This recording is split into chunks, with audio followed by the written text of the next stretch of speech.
Yes, hi, this is Rich Robleski, and this is my feasibility analysis for Portfolio 1.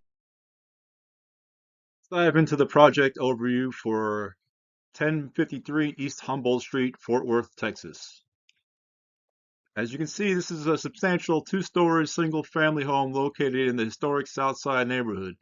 It's sitting on a generous 6,700 square foot lot and over 2,000 square feet of living space. It's one of the larger footprints in the area. Now, it was built in 1940 and is currently three-bedroom, one-bath setup. Our renovation objective is to modernize those systems and optimize this layout, specifically adding 1.5 baths to bring it up to today's market standards. As your project manager, my role is to analyze this potential project and determine if, in fact, it is worthy of such investment.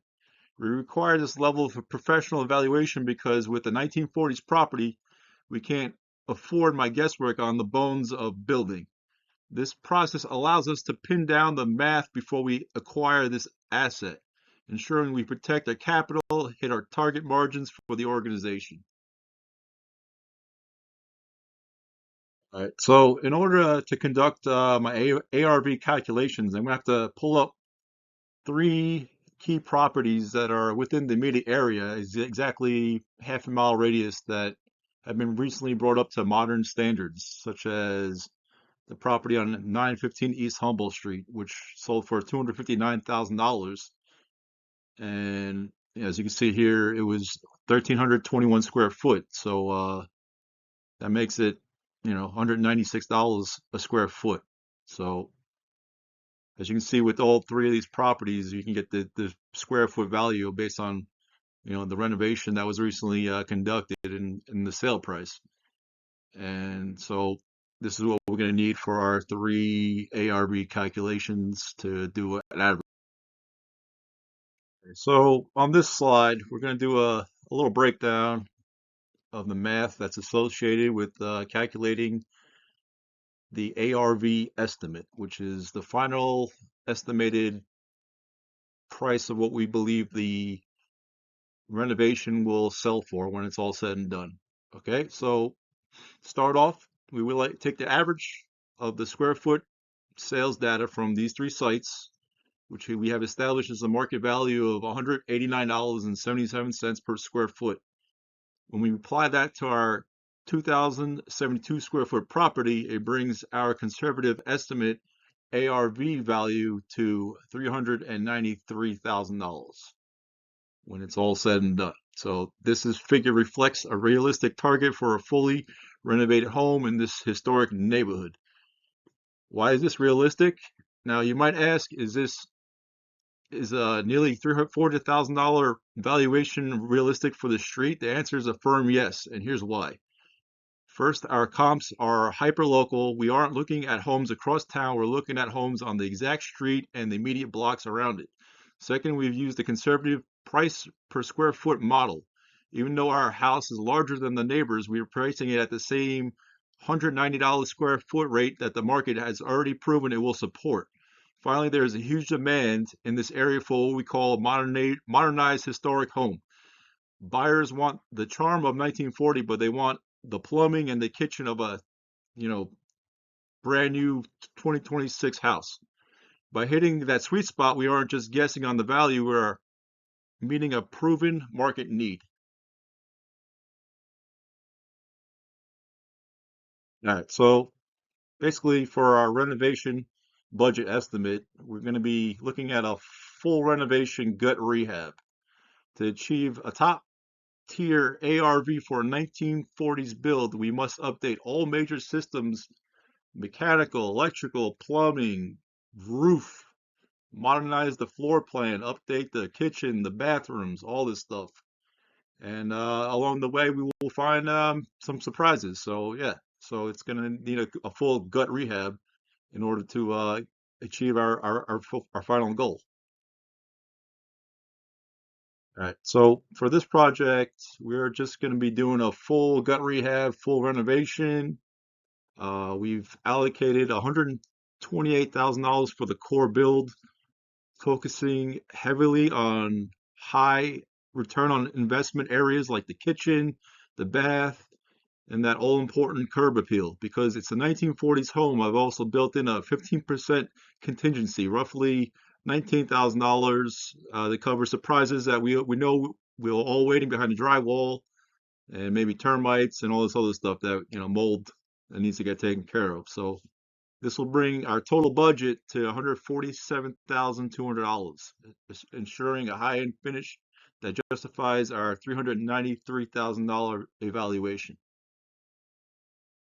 All right, so moving on to the maximum allowable purchase price, which is MAP, for acronym.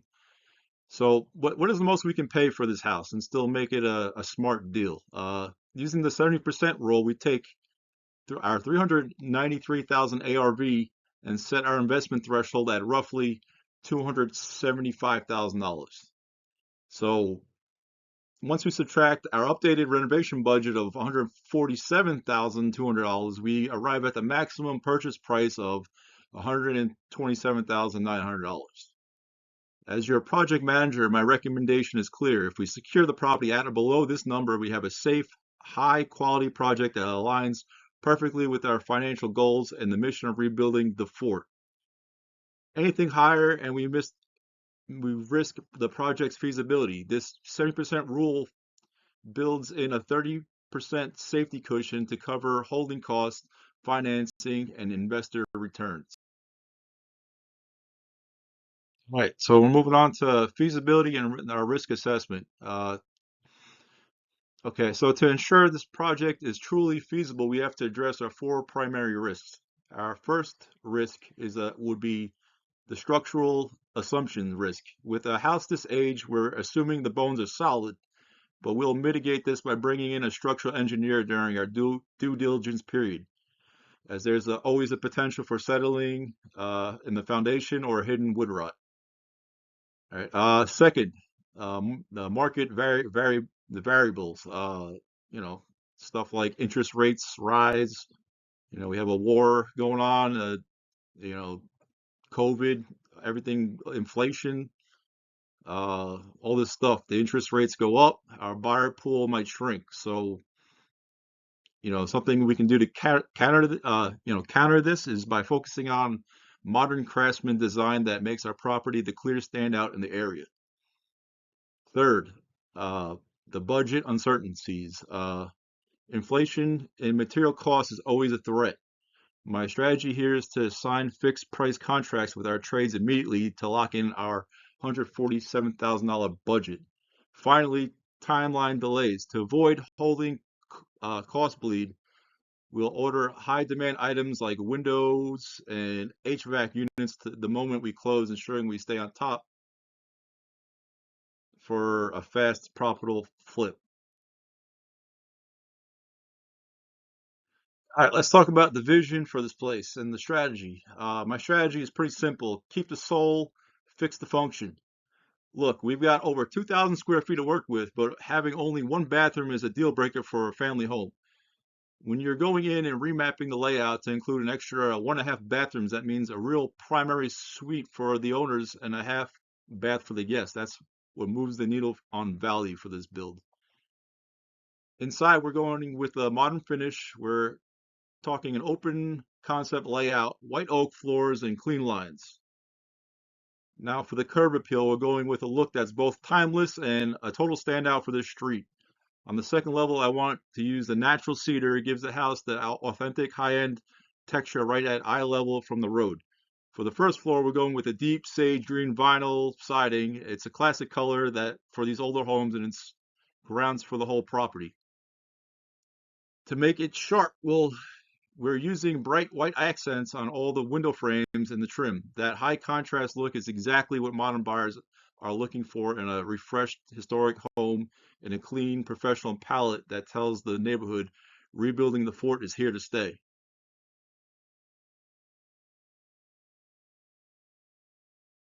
Okay, now let's talk about the clock. Time is money in this business, so we're looking at a 4 to 5 month total cycle overhaul from the day we sign the papers to the day we cash the check. We're building 2 to 3 weeks for acquisition to get our inspections done and close the deal. Once we have the keys, We're hitting the ground hard with an 8 to 10 week renovation.